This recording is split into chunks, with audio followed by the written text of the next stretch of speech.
इन युद्ध के हालात को आप कैसे समझ पा रहे हैं? अगर बात सिर्फ ईरान और इजरायल के बीच की होती तो शायद ये आप कह पाते हैं कि हाँ, इजरायल ज्यादा ताकतवर है और ईरान उसके सामने टिक नहीं पाएगा। लेकिन रूस का सपोर्ट मिल जाना, प्रॉक्सी देशों के सहारे जो ईरान लगातार इस युद्ध में धमकी इजरायल को दे रहा है, आपको क्या लग रहा है? ये टक्कर और ज्यादा भीषण होगी? और अगर भीषण होगी तो क्या दुनिया तीसरा विश्व युद्ध देखने वाली है? जी हाँ, पुतिन और पेजेश्किन के बीच में जो बातचीत हुई है, उससे दोनों देश और नजदीक आ गए हैं। दोनों देश जो हैं अब इस चीज पर कॉमन सहमति है कि उन्हें इजराइल के विरुद्ध और अमेरिका के विरुद्ध जॉइंट एफर्ट करके युद्ध लड़ना पड़ेगा। देखने वाली बात यह है कि रूस और व्लादिमीर पुतिन अभी भी यूक्रेन के युद्ध में बहुत ही ज्यादा उलझे हुए हैं। रूस की जो आर्म्स इंडस्ट्री है वो हर रोज जितने बम गोले रॉकेट मिसाइल तैयार करती है वो तुरंत यूक्रेन के युद्ध में खप जाते हैं। तो ऐसे हालत में अब क्या रूस ईरान को सैन्य सहायता दे पाएगा, गोला बारूद रॉकेट मिसाइल ड्रोन दे पाएगा, इसके बारे में शक है। हाँ, ये हो सकता है कि रूस ईरान को थोड़ी बहुत इंटेलिजेंस जानकारी दे दे, या दुनिया में जो डिप्लोमेटिक कैडर है रूस का, अलग अलग एम्बेसीज हैं, वो शायद एक राजनीतिक कूटनीतिक दृष्टि से ईरान की मदद करें। लेकिन रूस की फौज, आर्मी, नेवी, एयरफोर्स किसी भी तरह से ईरान के समर्थन में जंग में कूदेगी, उसकी फिलहाल कोई आबो हवा यानी सुगंध या गंध आ नहीं रही है।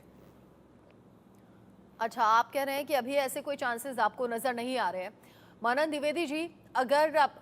यहाँ बफर प्लान तैयार कर लिया गया इजरायल की तरफ से, वो भी उन देशों में जाकर जिन देशों के दम पर ईरान अभी युद्ध में एक के बाद एक धमकियां दे रहा है, यानी कि प्रॉक्सी देशों में जाना, वहां जमीन कब्जाना, और ये आईडीएफ के लिए कोई मुश्किल बात भी नहीं है। उन्हीं देशों में जाकर जमीन को कब्जाना और फिर वहां बफर प्लान तैयार करना, यानी कि जहां से हमला इजरायल पर होना था वहीं रहकर उन प्रॉक्सी देशों पर हमला करने की तैयारी अब आईडीएफ की है। कैसे देखें इसे? जी, मुझे यहाँ पर ये लगता है कि ये बेसिकली पूरी तरीके से अगर इतिहास में हम झाँकें, तो हम पाएँगे कि ये अब ब्रिटेन ने इसको डेवलप किया पूरे क्राइसिस को। बेल्फोर डिक्लेरेशन 1914 में हुआ, जिसके अंदर अगर ब्रिटेन चाहता और बड़ी शक्तियाँ चाहती, तो वो पूरी तरीके से इज़राइल और पैलेस्टीन को टू नेशन सॉल्यूशन की जो बातचीत नरेंद्र मोदी जी भी सपोर्ट करते हैं, भारत सपोर्ट करता है और विश्व के ज्यादातर राष्ट्र सपोर्ट करते हैं, तो टू नेशन सॉल्यूशन कब का हो जाता। पर अगर हम ईरान इजराइल की बात देखें, तो हम उसमें ये पाएंगे कि 1979 में जो पहलवी का राज खत्म हुआ, उससे पहले ये दोनों राष्ट्र ईरान और इजराइल यूएस के काफी क्लोज थे और कोल्ड वॉर के दौरान ज्यादा प्रॉब्लम नहीं थी। रिलेशनशिप इजराइल और ईरान की कभी अच्छी नहीं रही। कल्चरली सेपरेट रहे, डिप्लोमेटिकली और मिलिटरीली भी सेपरेट रहे। पर उसके बाद तो आप जो चीज है, कई लेबनान वॉर हो चुकी 2006 में। अगर हम जाएं तो हम पाएंगे कि 2006 में भी इसी तरीके भीषण युद्ध हुआ था और उसके बाद 2024 में हम अपने सामने ये देख रहे हैं। तो मुझे लगता है कि ये एक तरीके से 1914 और 1939 की तरह वर्ल्ड एक तरीके प्रेसिपाइस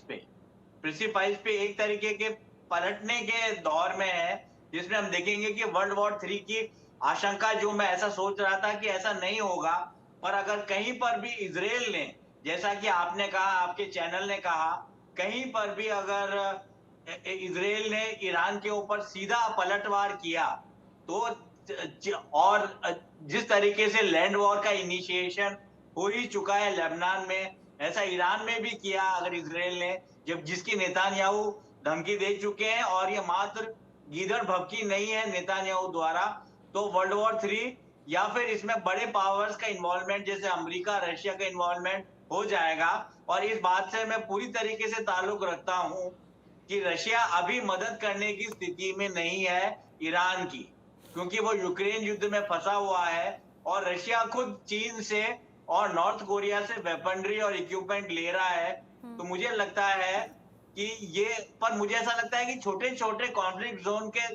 का जब जुड़ाव हो जाता है तभी विश्व युद्ध होता है। तो मुझे लगता है वेस्ट एशिया में जहां तक हम देखें तो एक अंतिम बात मैं यहाँ पर कहना चाहूंगा,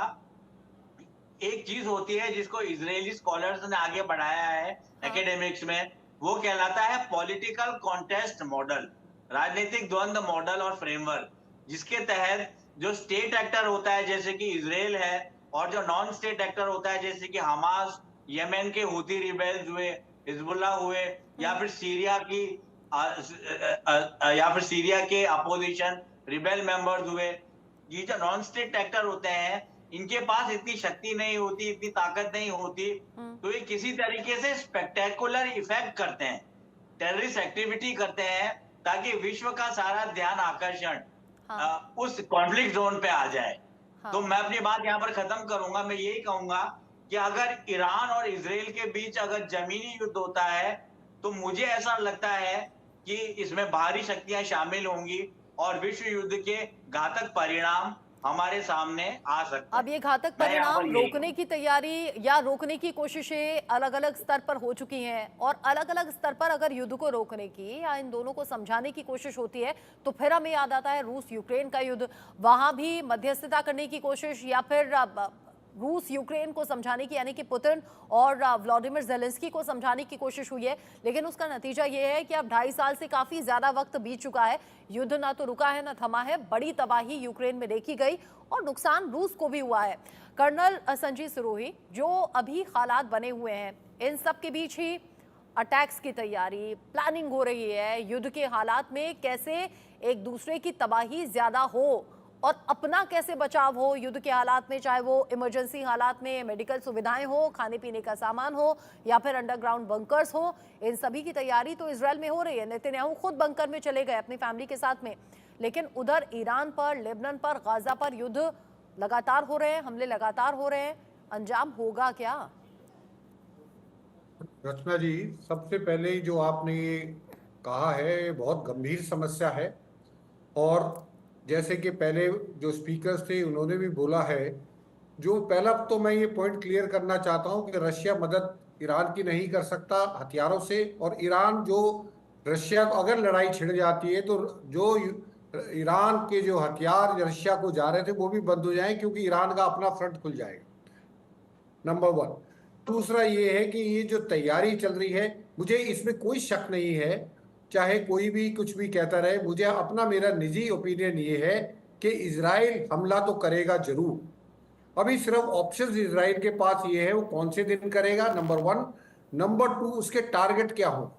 क्या वो टारगेट न्यूक्लियर साइट्स होंगी, क्या वो टारगेट जो ऑयल रिफाइनरीज होंगी या ऑयल साइट्स होंगी, और क्या कोई और इंफ्रास्ट्रक्चर होगा। सिर्फ डिबेट इस चीज के ऊपर है, और पिछले कई दिनों से जो है इजराइल की जो कैबिनेट मीटिंग है वो भी चल रही है, उसमें भी इस चीज पे बहुत बड़ा मंथन चल रहा है कि क्या क्या टारगेट यूज, किन किन पे हमला किया जाए, और अगर हमला करते हैं तो उसका रिपरकशन, उसका क्या असर पड़ेगा, और उस असर के लिए हमको किस तरह तैयार रहना है। हालांकि अमेरिका बार बार इजराइल को बोल रहा है कि आप हमला मत करना, आप हमला मत करना, लेकिन बेंजामिन नेतन्याहू एक ऐसे लीडर हैं, अब उन्होंने अपना प्लान भी अमेरिका के साथ शेयर करना बंद कर दिया है। वो अभी कुछ शेयर नहीं कर रहे, उनका जो प्लान है वो इजराइल को पता है, बाकी किसी को नहीं पता, इसलिए अमेरिका भी जो